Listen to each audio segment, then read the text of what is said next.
जी अस्सलाम वालेकुम मनसूर साहब, कैसे हैं आप? ठीक ठाक हैं? वालेकुम अस्सलाम, अल्लाह का शुक्र। आसिफ साहब, आप कैसे हैं? अल्हम्दुलिल्लाह ठीक ठाक। Welcome to tradecast podcast. Thank you तो फॉर इनवाइटिंग। प्लीज़ आप चूँकि आईसीसी को भी रिप्रेजेंट करते हैं तो प्लीज़ आप बताएं अपने बारे में थोड़ा सा। मेरा जो एक ब्रीफ तारुफ ये है कि प्रेजेंटली तो मैं जो international chamber of commerce Pakistan का जो चैप्टर है उसकी जो टैक्सेशन कमीशन है उसको मैं चेयर कर रहा हूँ। माशाल्लाह। उसके अलावा जो पाकिस्तान में ही मीडिएशन और आर्बिट्रेशन और के जो कमीशंस हैं उनका भी मेंबर हूँ। और इंटरनेशनली जो चैम्बर ऑफ कॉमर्स के जो प्लेटफॉर्म है जिसमें ट्रेड एंड इन्वेस्टमेंट है, मीडिएशन है, आर्बिट्रेशन है, मैं वहाँ पे भी और टैक्सेशन का भी इनफैक्ट वहाँ पे भी अपनी सर्विसेज उनको दे रहा हूँ। और रिसेंटली 2024 और 25 में मैंने आईसीसी पाकिस्तान को यूनाइटेड नेशंस में रिप्रेजेंट किया है। माशाल्लाह। और यूनाइटेड नेशन के अंदर एक यूनिक काम हो रहा है जो कभी इस दुनिया की तारीख में काम नहीं हुआ कि एक ट्रेड टैक्सेशन के ऊपर एक ट्रीटी पे काम हो रहा है। उसका नाम जो है वो इंटरनेशनल टैक्स कोऑपरेशन कन्वेंशन है, उस पर काम हो रहा है। और उसकी वजह ये थी कि जो मुख्तलिफ मुल्कों के दरमियान जो टैक्स ट्रीटीज़ हैं वो बड़े समटाइम्स बहुत बाइज्ड हैं और टिल्टेड हैं टुवर्ड्स द पावरफुल। जो वीकर नेशंस हैं स्पेशली जैसे थर्ड वर्ल्ड कंट्रीज़ हो गए, पाकिस्तान, साउथ एशियन कंट्रीज़ हो गए या अफ्रीकन कंट्रीज़ हो गए, वहाँ पर मतलब जो भी चीज़ें टर्म्स डिज़ाइन की गई हैं वो वीकर नेशंस को डिप्राइव कर रही हैं और सारा बेनिफिट कर रही हैं पावरफुल नेशंस को, स्पेशली जो कॉलोनाइजर्स हैं उनको बेनिफिट कर रही हैं। तो उसके अंदर ये हुआ कि आप अभी बल्कि देख भी रहे होंगे कि अफ्रीका के अंदर एक अपराइजिंग सी जो है डेवलप हो रही है और मुख्तलिफ कंट्रीज़ ने जो है वो फ्रांस को और डिफरेंट और नेशंस को जो है वहाँ से एक्सपेल करना शुरू कर दिया है, यानी उनकी कंपनीज़ को एक्सपेल करना शुरू कर दिया और सर्टेन केसेस के अंदर जो उनकी एंटिटीज़ हैं उनको नेशनलाइज भी करना शुरू कर दिया। वजह उसकी है कि सीवियर एक्सप्लॉयटेशन चल रही थी, बहुत ज़्यादा डिप्राइव किया था, रेवेन्यू शेयर नहीं कर रहे थे और जो टैक्सेस हैं वो नहीं पे कर रहे थे, यानी जो सारे एक्सपेंसेस वहाँ पे लोड कर दिए। जो प्राइस पे कर रहे हैं वो बहुत नॉमिनल प्राइस पे कर रहे हैं, तो यानी वहाँ पर प्रॉफिटेबिलिटी जो है बहुत लो जा रही है, दिखा रहे हैं उन नेशंस में, ताकि वहाँ पे उनको टैक्स ना देना पड़े और सारे बेनिफिट्स जो हैं वो अपने कंट्री के अंदर वहाँ लेके जा रहे हैं, वहाँ ले जा रहे हैं, या वो और जो टैक्स हेवन्स हैं वहाँ पर बेसिकली वो प्रॉफिट सारा वहाँ पे जा रहा है। तो ये सारा काम हो रहा था जिसके ऊपर बड़ी ज़बरदस्त एक वहाँ पे जो ना मैंने ये देखा कि जो डेवलपिंग कंट्रीज़ हैं वो एक वॉइस बन रहे हैं वहाँ पर। सही है। यानी जो पावरफुल जो कंट्रीज हैं वो वहाँ पे माइनॉरिटी में आते हैं।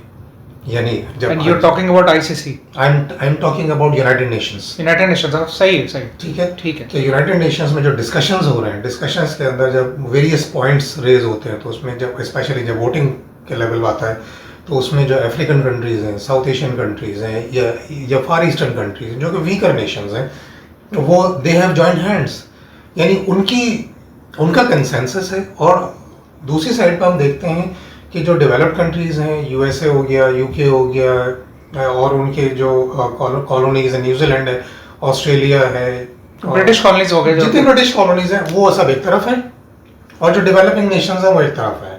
जब वोटिंग होती है तो पैटर्न जो है ना वो ऑलमोस्ट आइडेंटिकल है हर आइटम के ऊपर, प्लस माइनस एक दो वोट के साथ वो सारी जो डेवलपिंग नेशंस हैं वही विन कर रही हैं जहाँ पर भी वोटिंग हो रही है, जो भी पॉइंट्स हैं, क्योंकि वो जो चीज़ें गलत हो रही हैं वो उसको ठीक करने की कोशिश कर रहे हैं और वो लोग नहीं चाहते कि ठीक हो। तो ये डेवलपमेंट बेसिकली वहाँ पर जो है ना मैंने देखी है। और उसके अंदर इसमें एक सरप्राइजिंग जो मुझे फैक्टर नज़र आया कि पाकिस्तान भी जो है वो बज़ाहिर लगता है कि जी कि वो अमेरिका की सपोर्ट में है मुख्तलिफ मामलात में, या यूके को सपोर्ट कर रहा होता है या यूरोपियन नेशंस को सर्टेन पॉइंट्स पे कर रहा होता है सपोर्ट, लेकिन टैक्सेशन के ऊपर जो काम हो रहा है उसके अंदर वो दूसरे ब्लॉक में है, जो डेवलपिंग कंट्री से ब्लॉक में, और बड़ा वोकल जो बेसिकली तो यूनाइटेड नेशन में जो भी काम हो रहा होता है या बात हो रही होती है तो गवर्नमेंट के रिप्रेजेंटेटिव्स होते हैं वहाँ पर जो कि बात कर रहे होते हैं। आईसीसी एक ऑब्जर्वर है वहाँ पर।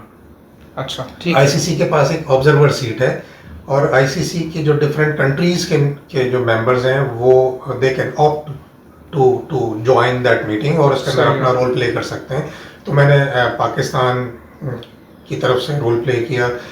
24 में शायद I was the only one from the Asian region. अच्छा from the Asian region I was the only one from the private sector कि जिसने कि आईसीसी को रिप्रेजेंट किया, और वहाँ पे जो है वो नॉट ओनली फॉर पाकिस्तान, और आल्सो रिप्रेजेंटेड अदर कंट्रीज। उनके जो मतलब ये कि जो भी कंसर्न्स थे डेवलपिंग कंट्रीज के, वो मैंने उनको आई पुट देम फॉरवर्ड। और इसमें बड़ी अच्छी बात ये हुई कि नॉर्वे और एक दो और कंट्रीज ने जो ना हमारे पॉइंट्स को सपोर्ट किया। अच्छा। स्पेशली जो मैंने पॉइंट्स प्रेजेंट किए, उनको नॉर्वे ने ओपनली उन्होंने कहा कि जी हम इनको मतलब ये कि जो बात है वी सेकंड। यस अल्हम्दुलिल्लाह that was a very successful event. तो जो चीज़ें हमने वहाँ पे प्रेजेंट की, तो सेम वे 2025 के अंदर हमने चीज़ें उनको मज़ीद आगे बढ़ाया। डिस्कशन चल रहे हैं, इस साल भी डिस्कशन है, 27 तक ये डिस्कशंस जो हैं वो चलेंगे। तो there is a change going on, जिसमें कि लोगों के थॉट प्रोसेसेस भी चेंज हो रहे हैं, जिसमें और इसमें अब यहाँ तक हो रहा है कि रिसेंट अगर हम जियोपॉलिटिकल सिचुएशंस को भी अगर देखें, तो वहाँ पर आपको अब यूरोपियन रीजन के अंदर भी आपको जो है वीटो के अगेंस्ट वॉइसेस रेज होना शुरू हो गई हैं कि this is a good sign. In fact it is a very good sign. इसमें जो फिनलैंड के जो प्रेसिडेंट हैं, उन्होंने बहुत वोकली उन्होंने जो है ना अब इसके ऊपर जो है काइंड ऑफ एक उनका वो डिबेट का पॉइंट बन गया है कि कहीं पर भी अगर जाते हैं तो he always raise the point कि जी के वीटो पावर नहीं होनी चाहिए। फैक्ट है, बिल्कुल ये बिल्कुल ऐसे ही। अच्छा, इसमें एक बड़ा इंटरेस्टिंग सा फैक्ट मैं आपको एक चीज़ बताऊं कि 1991-92 में मेरे मामू DH शाह उनका नाम था, Dilawar Hussain Shah. He was a journalist also, he was a banker and also a journalist. तो उन्होंने एक NGO बनाई थी with the name of global piece mission. अच्छा। और उसके जो 5 पॉइंट्स का एक बड़ा ऐसा इनका एक एजेंडा था, जिसमें से आपको मैं 2 पॉइंट्स आपको, बल्कि सारे जो भी मेरे याद आते हैं मैं आपको बताता हूँ। आई was the general secretary of that. अच्छा। जी। तो हम उसके ऊपर काफ़ी काम कर रहे थे। इसमें एक बड़ा ये था एलिमिनेशन ऑफ वीटो पावर। उसमें एक था 91-92 में, सोचें जरा आप कि किसी ने सोचा भी नहीं होगा। यानी प्रॉब्लम ये एग्जिस्ट तो ऑब्वियसली करती है शुरू से ना, एग्जिस्ट कर रही थी, लेकिन ये कि कोई रेज नहीं कर रहा था। हाँ। ये उन्होंने रेज किया, मैं तो उनको सपोर्ट कर रहा था। I was very young, I was 22-23 that age. अच्छा, ठीक है ना। तो वो था, उसमें एक ये था कि पॉइंट के जो NPT है, न्यूक्लियर नॉन प्रोलिफरेशन ट्रीटी जो है, दैट इज आल्सो डिस्क्रिमिनेटरी। उसमें भी ये कि 5 जो है वो जो वीटो पावर्स हैं वही एटॉमिक पावर्स के तौर पर डिफाइंड है, और बाकी अदर्स में आती हैं जिनको की इजाज़त नहीं है कि वो न्यूक्लियर चीज़ों को टेस्ट कर सकें या डेवलपमेंट कर सकें, इजाज़त ही नहीं है। तो इसमें इंटरेस्टिंगली है कि इजराइल जो है उसने NPT को साइन नहीं किया हुआ है, पाकिस्तान ने साइन किया हुआ है। स्ट्रेंज चीज़ें हैं, बड़ी अजीब सी बात, सही अजीब सी चीज़ें हैं। ठीक है, तो ये था। इसमें एक और चीज़ थी जिस पे अब दोबारा अभी बात होनी शुरू हो गई, जिसमें हम लोग बहुत काम कर रहे थे। इस पर ये था कि establishment of a global confederal state of Muslims. यार मैं आपकी बात सही है, लेकिन मैं जो क्या है ICCD जो है उसका रोल तो मुझे वेरी ऑनेस्ट नजर नहीं आता। मैं सिर्फ वो बात कर रहा हूँ कि ये वो पॉइंट्स थे जिसके ऊपर हमारे मामू ने जो है वो DH शाह साहब ने चीज़ें स्टार्ट की थी, थॉट प्रोसेस किया था। अल्टीमेटली हमने भी अंदाज़ा ही लगा लिया था बेसिकली, तो हर कंट्री के अपने इंटरेस्ट्स हैं, उसके बेसिस के ऊपर वो डिसीजन ले रहे हैं। जो मुस्लिम उम्मा वाला जो कॉन्सेप्ट है वो एग्जिस्ट एक्चुअली नहीं करता।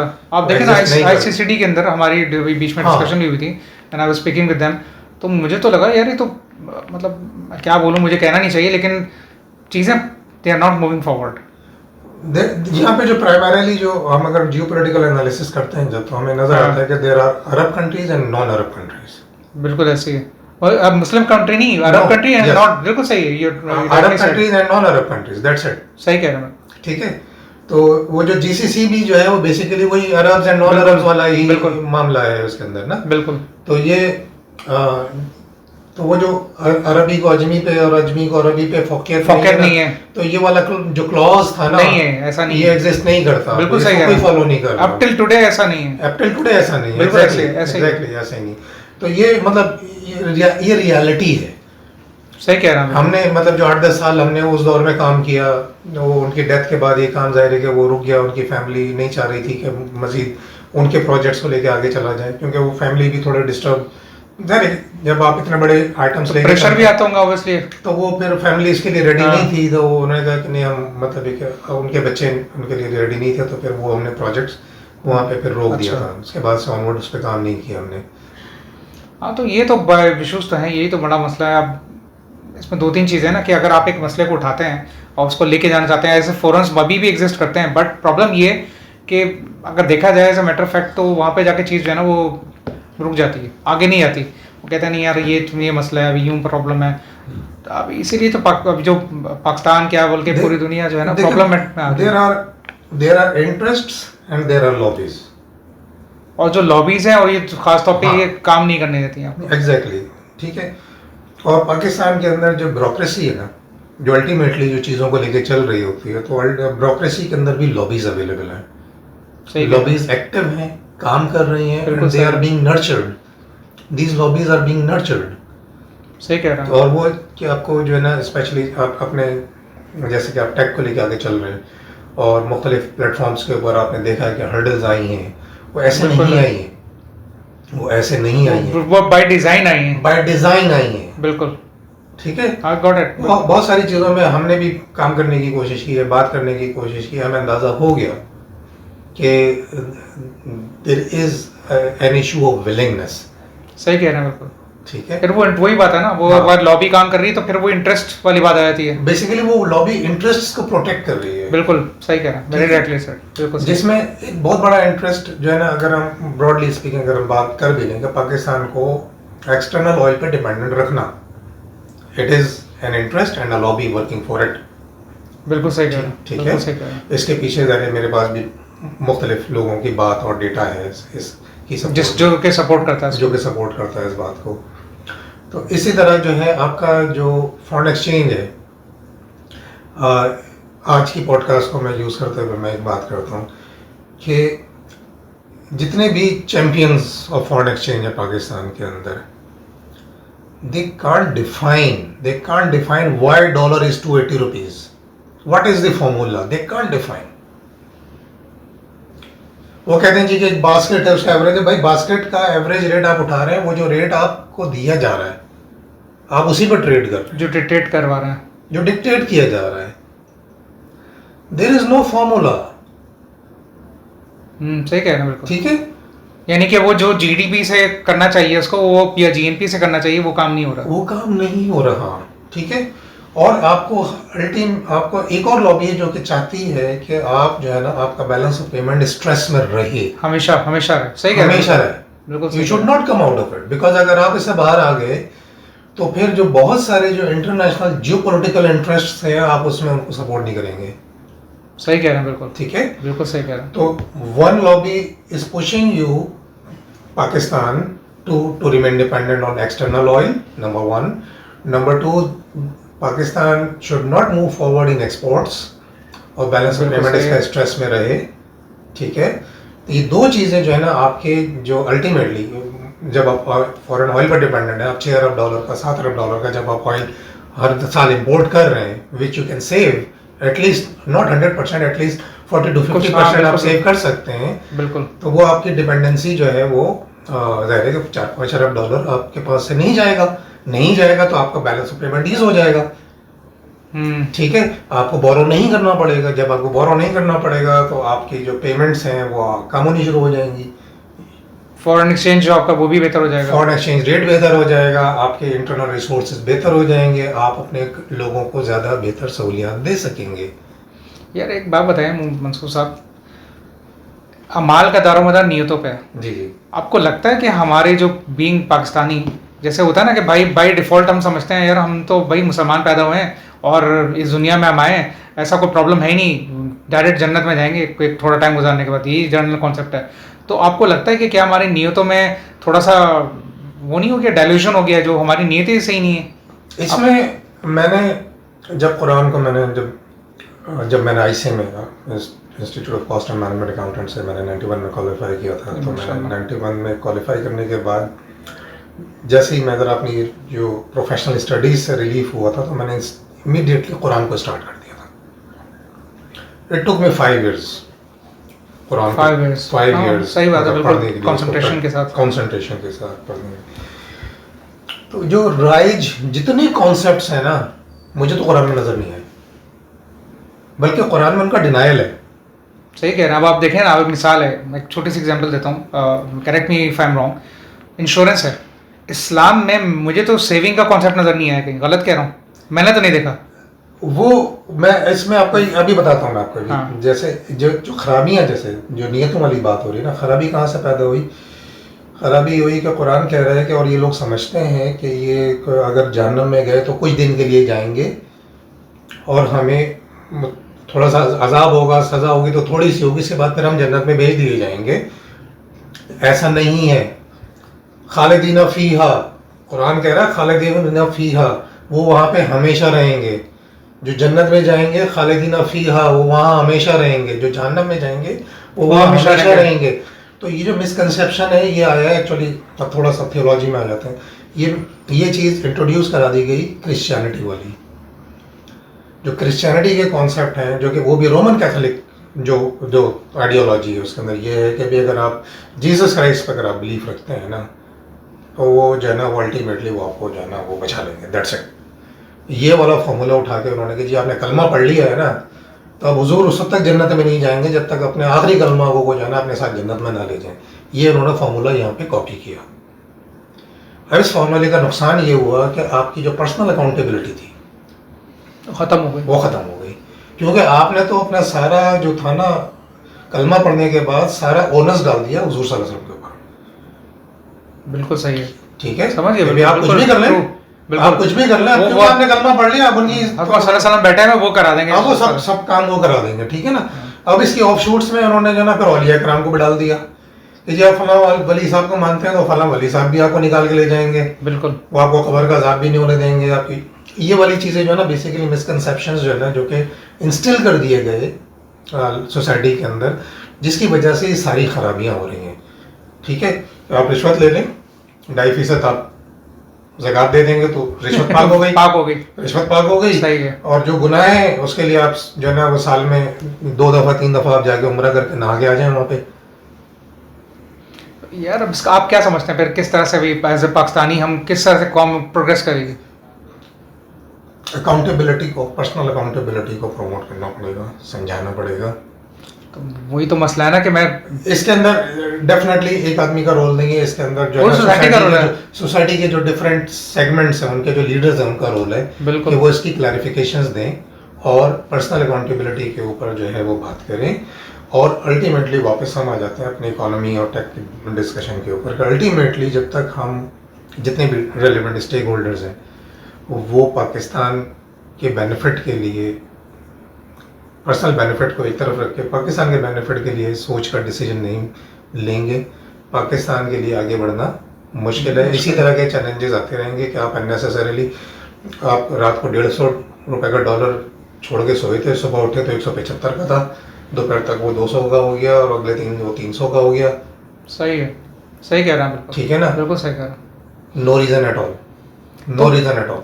तो आप क्या समझते हैं अभी भी देखिए, जैसे अभी है मेरे ख्याल में आप भी समझते हैं कि जो प्राइवेट सेक्टर है वो मेरे ख्याल में, क्योंकि देखिए ना हर जगह हम एक बात भी होती है पब्लिक प्राइवेट पार्टनरशिप, वो इसलिए होती है क्योंकि उनको ये पता है कि बगैर प्राइवेट सेक्टर के आप सपोर्ट लिए बगैर, उनके साथ लेजॉन किए बगैर, उनके साथ पार्टनरशिप में आए बगैर आप आगे जो है वो यानी बढ़ सकते हैं।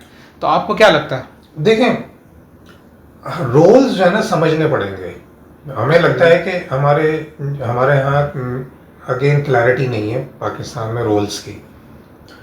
गवर्नमेंट का काम है फैसिलिटेशन, ठीक है, बिल्कुल बिल्कुल। काम करने की जो जिम्मेदारी है वो है प्राइवेट सेक्टर की। हाँ बिल्कुल, ये भी सही है, ठीक है। काम करना है प्राइवेट सेक्टर ने, गवर्नमेंट का काम है फैसिलिटेशन। और गवर्नमेंट के अंदर जितने डिपार्टमेंट के अंदर जितने भी डिपार्टमेंट्स हैं, जितने भी लोग हैं, वो सपोर्ट सर्विस के तौर पर बेसिकली वो सपोर्ट सर्विस प्रोवाइडर हैं। बिल्कुल सही है, ऐसे ही। अगर वो अपना रोल ही नहीं समझेंगे, वो अपने आप को अगर रूलर समझेंगे, जो कि माइंडसेट ब्रिटिश ब्यूरोक्रेसी ने डेवलप किया है, जो ट्रेनिंग इनको सीएसएस एकेडमी में दी जाती है कि अच्छा भला इंसान होता है, बिल्कुल एकेडमी में जाने से पहले अच्छा भला इंसान होता है, उसके बाद वहां से जब निकलता है सही है तो उसका दिमाग खराब हो चुका होता है। लिटरली हाँ सही कह रहे हैं बिल्कुल। मैं आपको अपने मेरे क्लाइंट हैं, he is retired 22 grade bureaucrat, और वो finance secretary federal finance secretary जो है रिटायर हुए हैं, उनके अपने अल्फाज ही हैं। कहते हैं जी 21 ग्रेड तक हम होते हैं ना, तो हम समझते हैं कि हमारे अलावा दुनिया में सब बेवकूफ़ हैं। उनके अपने सही है, हमारे अलावा सब बेवकूफ़ हैं। जब हम 22 ग्रेड में पहुंचते हैं कहते हैं कि हमसे बड़ा बेवकूफ़ कोई नहीं है।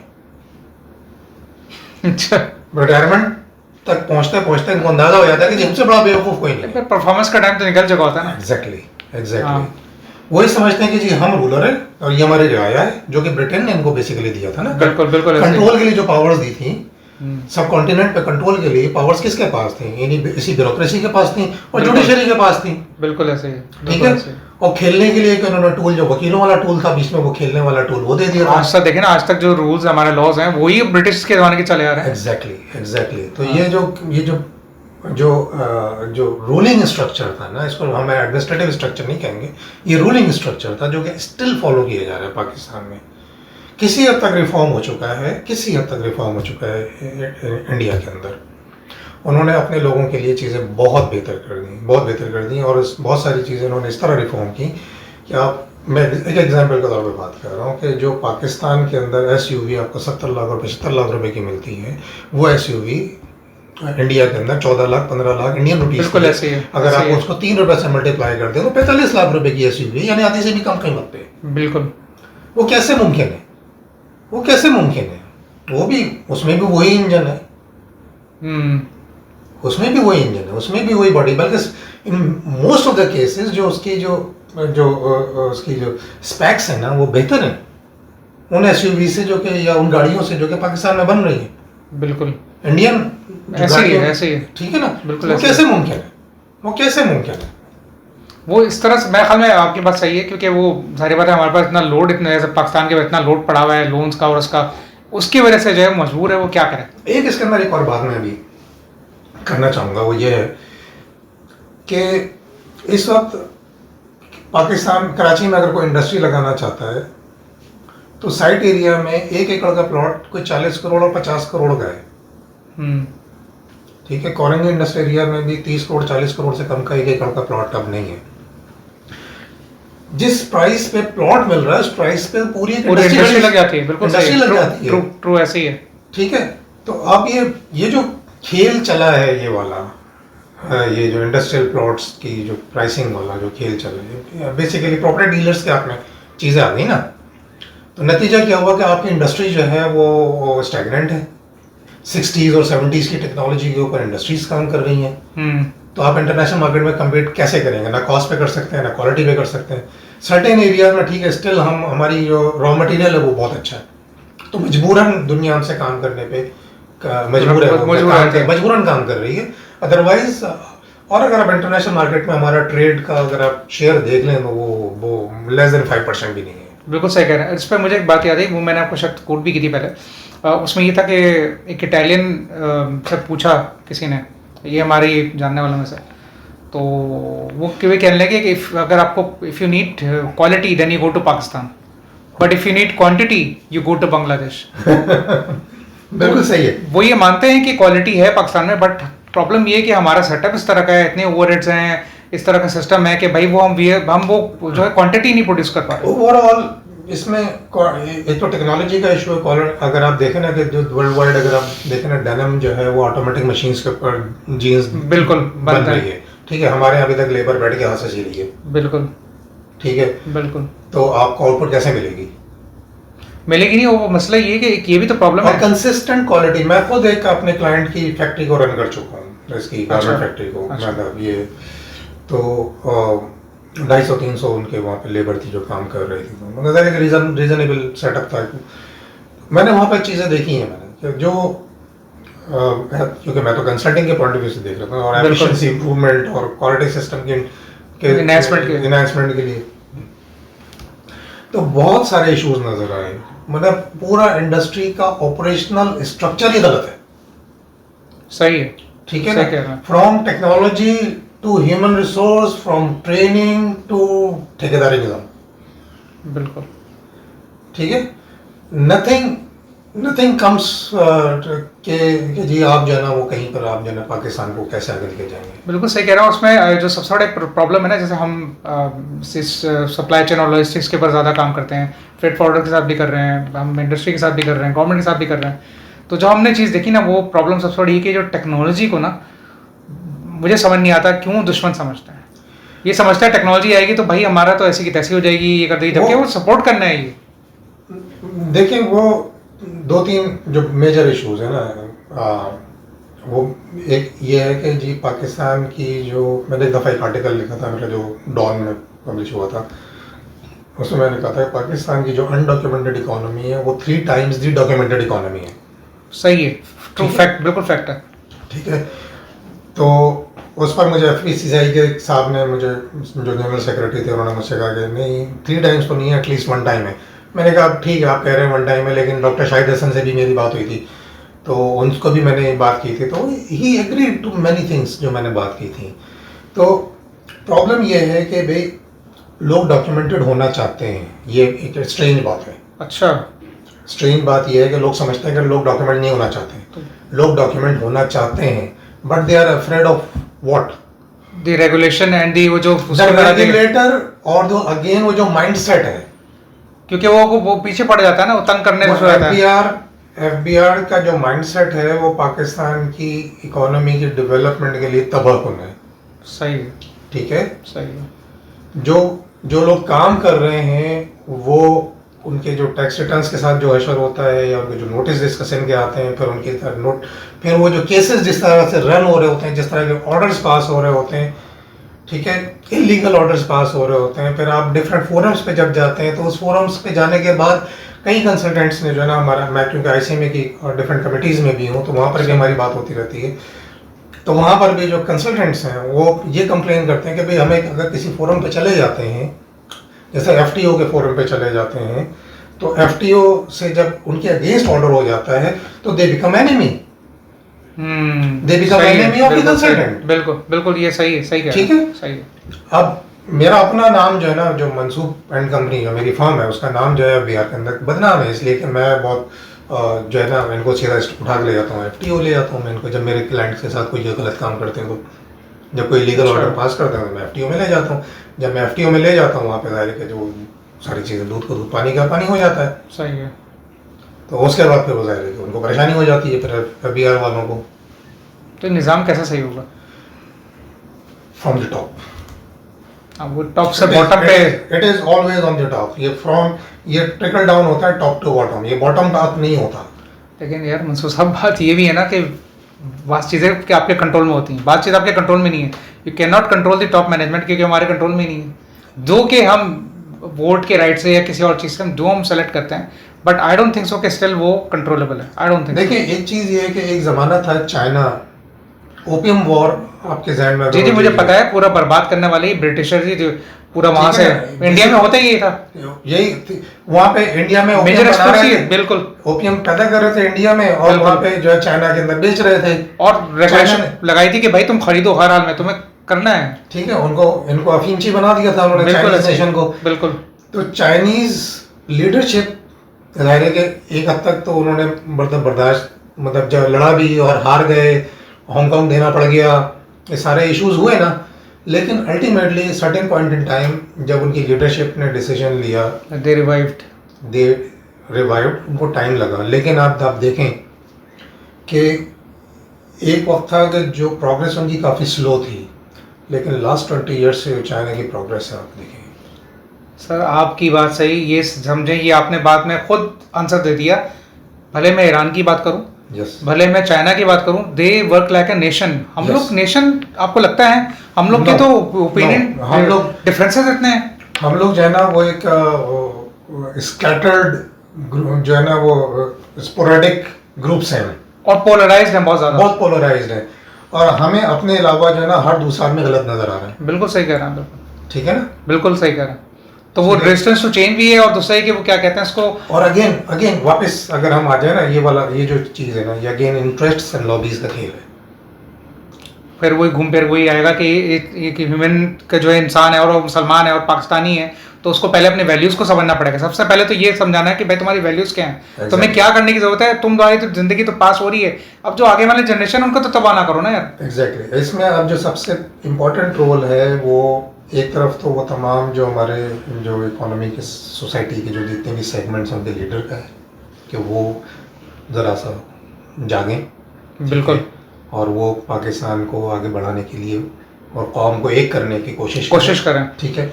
दूसरा बड़ा रोल है पाकिस्तान की एजुकेटेड क्लास का, ठीक है। बिल्कुल सही कह रहा हूँ। मैं अगर अभी आपके सामने एक रफ एस्टिमेट रखूं तो 98% लोगों ने कुरान को तर्जुमे से नहीं पढ़ा होगा। सही बात है, बिल्कुल बिल्कुल सही। बल्कि हो सकता है बहुत सारे लोगों ने तो चूंकि मुसलमान हैं बट वो सही तरह पढ़ा भी नहीं है, just for the sake of doing things वो किया, ठीक है ना। हाँ, एक ऐसा बिलीफ सेट जिसको कहते हैं कि this is my belief set, उसका आपको पता ही नहीं इसमें है क्या। क्योंकि देखें अगर वो बिलीफ सेट होता है इस्लाम के अलावा, भी वही वाली बात, ये अभी जो है ना इस्लाम अभी अरबों से जुड़ा हुआ है, वो समझते हैं कि भाई ये हमारा झंडा है, तो अभी वही जहन में है कि भाई वो है तो हम माफ़ी है हमारी। क्योंकि वो जो डर है ना, वो डर इंस्टॉल नहीं हुआ। आई थिंक वो डर इंस्टॉल करने की ज़रूरत है। वो देखें, अगर जहन में ये क्वेश्चन कर लें और बड़े इंटरेस्टिंग सी आजकल आपने वो भी बहुत सारी वीडियोस यूट्यूब पे और मुख्तलिफ लोग जो है अपने चैनल को प्रमोट करने के लिए हाँ, बात भी कर रहे होते हैं जी कि अब तो एंड ऑफ टाइम्स आ गया है और इमाम मेहदी आने वाले जी, हैं, जी, ईसा जी, अलैहि सलाम जी, आने जी, वाले हैं।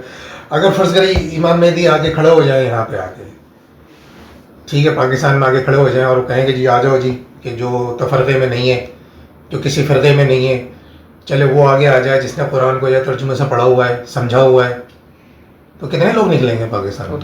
तो पहले तो ट्रस्ट ही नहीं करेंगे, पहले यकीन ही नहीं करेंगे।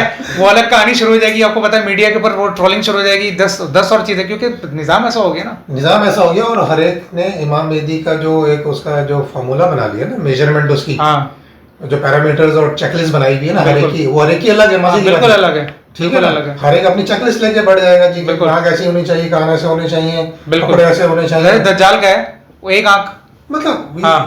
तो वो ये वाली चीज़ें ना, इनको जब तक कुरान को पढ़ेंगे नहीं ना समझ नहीं आएगा। ट्रू, मतलब मुसलमान होने के लिए कुरान का समझना जो है ना, ये फंडामेंटल है।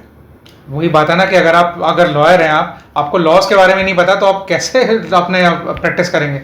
सिमिलरली अगर आप मुसलमान हैं तो अगर आपको बेसिक कुरान के टीचिंग्स के बारे में नहीं पता, बिलीव्स के बारे में, सूरह बकरा में ये है कि भाई ये सारी नमाजें इबादतें तुम्हारी मुंह पे मार दी जाएंगी, तो कोई रीज़न होगा ना। बिल्कुल सही बात है। अल्लाह ताला को नमाजों की थोड़ी ज़रूरत है, इनको अल्लाह को ज़रूरत नहीं है, नहीं ज़रूरत है। अल्लाह ताला ने तो कह भी दिया कुरान में भी, कह दिया कि इबादत करने के लिए तो फरिश्ते बहुत थे। बिल्कुल, और इसी वजह से देखें अल्लाह ताला ने बिल्कुल छुपे अल्फाज में, ये समझने की बात है ना, डिकोड करने की बात है, छुपे अल्फाज में वही बता दिया कि अमाल का दारोमदार नियतों पे, इसका मतलब सबसे पहले माइंडसेट सही करो अपना। माइंडसेट सही करो, बिल्कुल। माइंडसेट ही तो प्रॉब्लम है, वही तो पोल्यूटेड है इतना, और वो होता जा रहा है। और वो इसीलिए होता जा रहा है कि जब आपको ये पता चल जाए कि मैं अपनी बहन का हिस्सा दिए बगैर जन्नत में जा सकता हूँ, क्योंकि आपको ये गारंटी दे दी गई सही है कि भी आप अपनी बहन का हिस्सा खा जाएं, आप अपने वेंडर्स के पैसे खा जाएं, बिल्कुल, आप अपने जो इन्वेस्टर्स हैं उसके पैसे खा जाएं, बिल्कुल, ठीक है, लेकिन इसके बावजूद आप जन्नत में जा सकते हैं क्योंकि आप एक पर्टिकुलर किस्म की नमाज पढ़ लें, और आपने कलमा पढ़ा हुआ या है, आपने कलमा पढ़ा हुआ है, या पर्टिकुलर जगह का विजिट कर ले, या आप जो है ना वो जुमे के दिन का जो हज आ रहा है वो कर ले, तो आपके सारे गुनाह पिछले 70 साल और अगले 70 साल के गुनाह माफ हो जाएं किसी एक पर्टिकुलर एक्टिविटी से। बिल्कुल ऐसे। तो भाई आप क्यों देंगे फिर किसी का हक?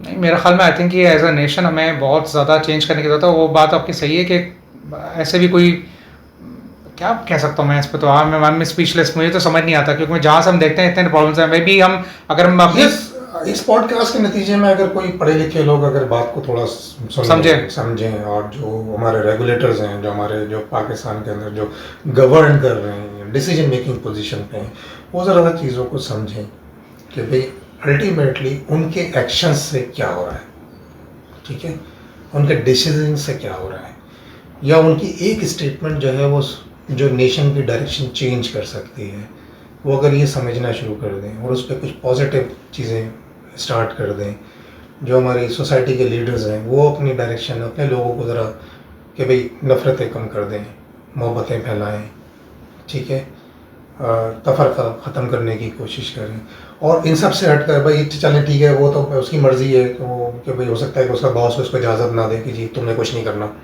ठीक है, चीफ जस्टिस साहब के भी ये पहली दफ़ा है कि पाकिस्तान में, पहली दफ़ा क्या शायद हर दफ़ा ऐसा होता है कि सुप्रीम कोर्ट का चीफ जस्टिस उसके भी हाथ बंधे हुए हैं, वो भी अपनी मर्जी से डिसीजन नहीं ले सकता। लेकिन मैं और आप तो आज़ाद है ना, मैं और आप अपनी ज़िंदगी में तो आज़ाद है ना। और चेंज जो है ना पहले आता अपने अंदर से, पहले अपने आप तो चेंज है। बिल्कुल। हम अपने घर में 2 घंटे के लिए टीवी बंद कर दें, बिल्कुल सही कह रहे हैं, 2 घंटे के लिए टीवी बंद कर दें, फैमिली बैठ के कुरान को एक रुकू जो है ना, जो मुसलमान है जो वो अपना एक रुकू जो है ना कुरान का तर्जुमा सर डेली कर पढ़ना शुरू कर दें, 2 साल में, 3 साल में, 4 साल में आप भी समझ जाएंगे अल्लाह ताला कुरान के ज़रिए क्या कह रहा था, आपकी फैमिली भी समझ जाएगी और आपको वो मिसमैच भी नज़र आ जाएगा कि जो अकायद राइज हो गए, और अकायद क्यों राइज हो गए, इसलिए कि आपने अपनी बेइज्जती उसको पढ़ा ही नहीं, तो गलत अकायद इसीलिए राइज हो गए ना। बिल्कुल सही कह रहे हैं, ठीक है, सही कह रहे हैं। तो आप अगर पढ़ना शुरू कर देंगे, आपकी फैमिली भी जो है वो अपडेट हो जाएगी, आप भी अपडेट हो जाएंगे। ठीक है, और कि भी कौन से फंडामेंटल काम हैं जिसके नतीजे में एक्चुअली अल्लाह खुश होगा। सही है। मेरे नज़दीक जो मैंने समझा है, मेरे नज़दीक तो ये है कि भाई अगर मैं मेरे पास जो इल्म है वो मुझे आगे पहुंचाना है, ये मेरी जिम्मेदारी है। अगर मेरे पास इल्म है तो बिल्कुल रिस्पॉन्सिबिलिटी। मैं अगर कुछ कर सकता हूँ किसी की बेहतरी के लिए तो वो करना मेरी जिम्मेदारी है। बिल्कुल है।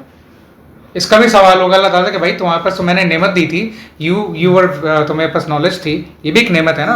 एग्जैक्टली तो आपने क्या किया उसका? आपके कंट्रोल में जो है ना उसका सवाल है आपसे। बिल्कुल बिल्कुल जो आपके कंट्रोल में उसका सवाल है। बिल्कुल ठीक है, तो मैं जो कंसल्टिंग कर रहा होता हूँ ना, जब मैं काम कर रहा होता हूँ, मेरे पास बेशुमार लोगों की कॉल्स आती हैं। मेरी अपनी वीडियोस जब मैं अपनी अपलोड करता हूँ उसके ऊपर बहुत सारे लोग सवाल करते हैं। मैं रिगार्डलेस ऑफ कि मुझे ये पे करेंगे नहीं करेंगे, मेरे क्लाइंट बनेंगे या नहीं बनेंगे, तो मैं उनको क्वेश्चंस के जवाब देता रहता हूँ, पूरा जवाब देता हूँ, बिल्कुल छुपाता नहीं हूँ। बिल्कुल सही कि भाई ये मैं आधा जवाब दूँ, अगर बाकी पूछने के लिए मेरे पास आएंगे फिर मैं इनसे पैसे मांगूंगा। No, not at all. सही है। ठीक है ना, तो मेरे पास इल्म है, इल्म देना मेरी जिम्मेदारी है। मैं किसी के लिए कुछ कर सकता हूँ, किसी को तकलीफ से निकाल सकता हूँ तो वो मेरी जिम्मेदारी है। किसी को गाइड कर सकता हूँ वो मेरी जिम्मेदारी है। ठीक है, किसी को सपोर्ट कर सकता हूँ वो मेरी जिम्मेदारी। किसी को खाली बात करके डिप्रेशन से निकाल सकता हूँ तो वो मेरी जिम्मेदारी है। ट्रू। ठीक है, सही कह रहे तो what ever I can is my जिम्मेदारी। सही कह रहे। ठीक है, हम सब अगर अपनी अपनी ये जिम्मेदारी समझें तो हमारी सोसाइटी भी बेहतर हो जाएगी और हमारी इकोनॉमी भी बेहतर हो जाएगी इंशाल्लाह। ठीक है, और इसमें बहुत इंपॉर्टेंट रोल जो हमारे बिजनेस कम्युनिटी है उसका ये बनता है कि अपने वेंडर्स को ना टाइम से पे कर दें, क्योंकि ये अखलाकी, मजहबी और फाइनेंशियल जिम्मेदारी है। आप यकीन करें हमारे तो जो फ्रेट फॉरवर्डिंग मैंने आपको बताया था इंडस्ट्री, वो तो बेचारे, मैं तो उन पर बड़ा वो परेशान होता हूँ कि भाई वो इन्वेस्टर की तरह काम करते हैं और उनके साथ कितना जुल्म होता है देखा जाए, और nobody is able to address. Bank के पास जाए तो बैंक कहता है मुझे कोलेटरल चाहिए, भाई वो कहाँ जाए? 30 डेज, 60 डेज, 90 डेज कहाँ से लेके आए? और जो एक छोटा जो बिजनेसमैन है जिसके पास वर्किंग कैपिटल ही चंद 1 लाख रुपए का है, बिल्कुल, और वो वर्किंग कैपिटल उसने किसी जगह पे सप्लाई दे दी और उसने कहा जी कि 60 डेज में पैसे मिलेंगे, तो भाई 60 डेज तक वो क्या करेगा? कुछ नहीं करेगा, और उसको कोई क्रेडिट नहीं देगा और वो 60 डेज तक अपने रिकवरी के लिए खाली चक्कर लगाता रहेगा। और यकीन करें जब वो पैसा आ रहा होता है ना, उसमें अगर लेट्स से मैं कहूँ कि अगर 15 दिन में एक शिपमेंट हो रही मिसाल है, तो उसका मतलब 1 महीने में 2 साइकिल है, तो वो कितने साइकिल लूज कर देगा अगर 8। एग्जैक्टली, समझ रहे हैं मैं बता? एग्जैक्टली, तो इसमें जो है ना फिर बिजनेस अपॉर्चुनिटी भी क्रिएट होती है। बिल्कुल, गवर्नमेंट की जिम्मेदारी भी क्रिएट होती है कि भाई गवर्नमेंट भी कोई मैकेनिज्म ऐसा दे कि जो स्मॉल जो बिजनेसमैन है उसके पास कोई कैश फ्लो जो ना उसका खराब ना हो। बिजनेस कम्युनिटी के लिए, हमारे लिए, आपके लिए, सबके लिए एक अपॉर्चुनिटी बनती है कि भाई हम कोई ऐसा सिस्टम डेवलप कर दें कि जो माइक्रो एंटरप्राइज वाला है, माइक्रो एंटरप्रेन्योर है, उसका कैश फ्लो जो है ना वो सपोर्ट उसको कहीं से मिल जाए। बिल्कुल ठीक है, सही। और ऐसी हो कि जो इंटरेस्ट का बर्डन है ना वो ना आए, profit and loss sharing basis पर हो, ताकि वो एटलीस्ट उन इश्यूज में ना फंसे, उन इश्यूज में ना फंसे कि बेचारा जो उसने प्रॉफिट वहां से कमा रहा था उससे ज्यादा वो इंटरेस्ट जो है ना वो बैंक को दे दे। सही कह रहा है, बिल्कुल ठीक है ना। एक तरफ तो टैक्सेशन मांग देता है कि टैक्स होने, विदहोल्डिंग टैक्स लगने, उसके ऊपर जीएसटी भी लगना है, विदहोल्डिंग टैक्स भी लगने हैं, उसका अपना प्रॉफिट मार्जिन तो वैसे श्रिंक हो चुका होता है। हाँ। और ऊपर से फिर वो पैसे भी रोक के बैठ जाता है, तो यानी उसकी अपॉर्चुनिटी लॉस तो बहुत बड़ी है। सही कह रहा है, छोटे बिजनेसमैन की अपॉर्चुनिटी लॉस तो बहुत बड़ा है उसका। तो ये मतलब ये कि जो एक क्रक्स जो हमने पढ़ा सीखा नहीं नहीं सही है। और तो मुझे ऐसा लगता है कि इस पॉडकास्ट से मेरा ख्याल में आई थिंक हम जो चेंज कर सकते हैं ना, बीइंग अ पेरेंट, सबसे पहले जितने पेरेंट्स हैं, पेरेंट्स तो एक्शन ले सकते हैं ना, अपनी जनरेशन को, अपनी औलादों को समझाएं, ताकि जो हमारी जो नेक्स्ट जनरेशन अभी आ रही है, हम लोग तो टाइम एक निकाल के चले जाएंगे दुनिया से, लेकिन जो हमारी नेक्स्ट जनरेशन है ना, वो मैं देख रहा हूँ, हम तो शायद हमने तो फिर भी कोई ऐसा टाइम गुजारा जिसमें कुछ प्रॉपर गाइडेंस थी छोटी मोटी, लेकिन अब जो अनफॉर्चुनेटली जो जनरेशन आ रही है, दे आर वेरी स्कैटर्ड, उनका माइंड भी बहुत स्कैटर्ड है। अल्लाह बस बचाए। इसमें 2-3 बातें मैं कहूँगा। पहली बात तो ये कि अच्छा, लेकिन उस बात करने से पहले 1-2 इवेंट्स जो आपने भी पढ़े होंगे सोशल मीडिया पे भी, अखबारात में भी, कि ये गाड़ी आई और उन्होंने अपने बूढ़े माँ बाप को सड़क पे छोड़ा और चले गए, अपने सगे माँ बाप को सड़क पे फुटपाथ पे छोड़ के चले गए। ये पंजाब के वाक़यात हैं, ठीक है। तो ये वाले वाक़यात हो गए, या औलादें जो है ना वालिदैन के साथ डिस्कनेक्ट हैं। तो ये जो वाक़यात है ना, ये इसके अंदर सबसे इम्पॉर्टेंट चीज़ जो मैंने देखी है और मैंने इसको अवॉइड करने की बहुत कोशिश की है और मैं इस पर काम करता हूँ रेगुलर, वो ये है कि भाई आप अपने बड़ों के साथ आप क्या कर रहे हैं, आपके बच्चे वो देख रहे हैं। आप कुछ भी कहते रहें, आपके बच्चे आपको ऑब्जर्व कर रहे हैं। लीड बाय एग्जांपल रहे ना, ठीक है ना। तो अल्टीमेटली वो आपके साथ वो ही कर सकते हैं जो कि आपने अपने बड़ों के साथ किया। बिल्कुल ऐसे, बिल्कुल ऐसे। एक चीज़। दूसरी चीज़ ये कि अगर आप अपने बच्चों से बातें नहीं करेंगे, अगर आप अपने बच्चों से दोस्ती नहीं करेंगे, आप उनके मसाइल नहीं सुनेंगे, तो फिर आपके बच्चे किसी और से दोस्ती करेंगे। सही। उसके साथ अपने मसाइल शेयर करेंगे, फ्रेंडशिप वाला रोल खत्म हो गया। उसकी बातें सुनेंगे, फिर वो जो समझाएगा ना, फिर उस पर अमल करेंगे, फिर वो आपकी बात पे अमल नहीं करेंगे। चलो सर जी, बस ये अल्लाह से दुआ करते हैं कि अल्लाह ताला सबके हक में बेहतर करे, सबके लिए अच्छा करे। और बस हम यही कर सकते हैं। ये तो बड़ी सुन के, बड़ी सोच के, बड़ी बात करके बड़ी परेशानी आती है, हम अपने अपने रोल्स अदा करते हैं, बाकी अल्लाह पे छोड़ते हैं, अपनी बेस्ट इनपुट लगाते हैं। आपका सेटिस्फेक्शन यही होना चाहिए। हाँ, आपका सेटिस्फेक्शन यही होना चाहिए कि मेरे बस में ये 10 काम थे, चलें 10 के 10 नहीं कर सका, एटलीस्ट 9 मैंने कर लिए 10वां थोड़ा बहुत चले कर लिया, मैं नहीं कर सका ज़्यादा, लेकिन मैंने जो मैं कर सकता था ना, वो मैंने अपनी फैमिली के लिए, अपने बच्चों के लिए, अपने और रिश्तेदारों के लिए, दोस्त अहबाब के लिए, मोहल्ले के लिए, इलाके के लिए, मुल्क के लिए, society as a whole, humanity as a whole, जो मैं कर सकता था मैंने कर दिया। बस ये सेटिस्फेक्शन होना चाहिए आपके पास। नहीं इंशाल्लाह उस पर हम बिल्कुल कनेक्टेड हैं, इसीलिए भी है कि हम बेहतरी कर सकें सोसाइटी के लिए भी, अपने लिए भी इंशाल्लाह। एंड वी लुकिंग फॉरवर्ड कि भाई हम इसको अपने लिए भी, सबके लिए बेहतर बनाए, पाकिस्तान के लिए भी बेहतर बनाए इंशाल्लाह। Thank you very much sir, thank you very much for your time. बहुत अच्छा लगा आपसे बात करके, और इत्तेफाक से हम जो बात करना चाह रहे थे, तो वो चीज़ें कुछ ऐसी सामने आएंगी, हम जो है ना हम अच्छी डायरेक्शन में और चले। जी बिल्कुल, इंशाल्लाह अच्छी direction. Sir thank you very much, thanks a lot, बहुत शुक्रिया, अपना ख्याल रखिएगा। थैंक यू सर, अस्सलाम वालेकुम, अल्लाह हाफ़िज़।